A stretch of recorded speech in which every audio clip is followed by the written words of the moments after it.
जब चारों सीटों पर एनडीए की जीत हो गई, तब तमाम घटक दल ये बातें कहने लगे कि देखिए, हमने अपने हिसाब से तो गेम सेट कर दिया था, अपने हिसाब से अपने जाति का वोट जो है वो ट्रांसफर करवा दिया था।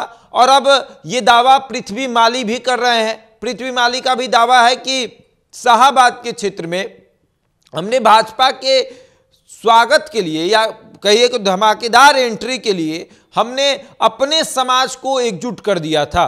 कुशवाहा को भी एकजुट किया था, क्योंकि शाहाबाद में देखा जाए तो कुशवाहा वोटर बहुत बड़े पैमाने पर है और कुशवाहा और माली जो है वो भाई हैं। तो हमने सबको लगा दिया था कि भैया यहां पर भाजपा की धमाकेदार एंट्री होनी चाहिए, यानी कि उनकी चुनाव में जीत होनी चाहिए। पृथ्वी माली को यह भी देखा गया कि वो चारों विधानसभा में बारी बारी से घूम रहे थे, अपने समाज के बीच में जा रहे थे, उनको जाकर जगा रहे थे कि आप उठिए, आपको भारतीय जनता पार्टी के पक्ष में वोट करना है, आपको जेडीयू के पक्ष में वोट करना है, आपको हम के पक्ष में वोट करना है। और अपने समाज के लोगों को जगा रहे थे कि उठिए, जाइए, वोट करिए, अपना अधिकार समझिए। और अब पृथ्वी माली ये कह रहे हैं कि ये तो झांकी है, 25 तो बाकी है, 25 में इसी तरीके से तेजस्वी को 0 पर आउट करेंगे लोग, 243 सीट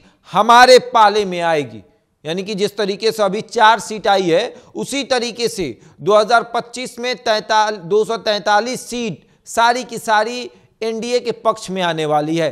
तमाम तरह के दावे जो है वो तमाम पार्टियां करती हैं। हालांकि जो परिस्थितियां अभी बनी है, तेजस्वी यादव को भी यह एहसास हो रहा है कि नहीं, अभी अपने आप को और मजबूत करने की जरूरत है। अगर हमने मजबूत नहीं किया तो फिर काफी नुकसान होगा। और अब पृथ्वी माली का ये दावा काफी कहें तो तेजस्वी को नुकसान पहुंचाएगा, या फिर यूं कहें कि टेंशन भी देगा कि भैया 25 में 243 का इन लोग का टारगेट है। ऐसे भी भारतीय जनता पार्टी का टारगेट है 2025 200 के पार, यानी 243 सीटें जो हैं उसमें से 200 प्लस सीटें, 210 या 220 सीटें एनडीए के पक्ष में आएगी, और 13 या 23 सीटें जो हैं वो जाएगी आपको एनडीए के पक्ष में, मतलब इंडिया गठबंधन के पक्ष में, महागठबंधन के पक्ष में। ये स्थिति जो है वो देखने को मिलेगी। और अब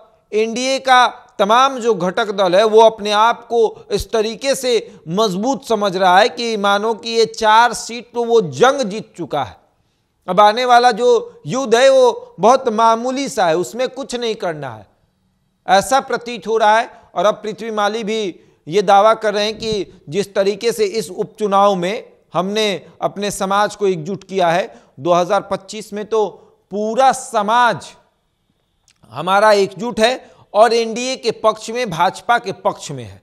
और अब इस बार तो हम आपको दिखाएंगे कि हम मजबूत कितने हैं।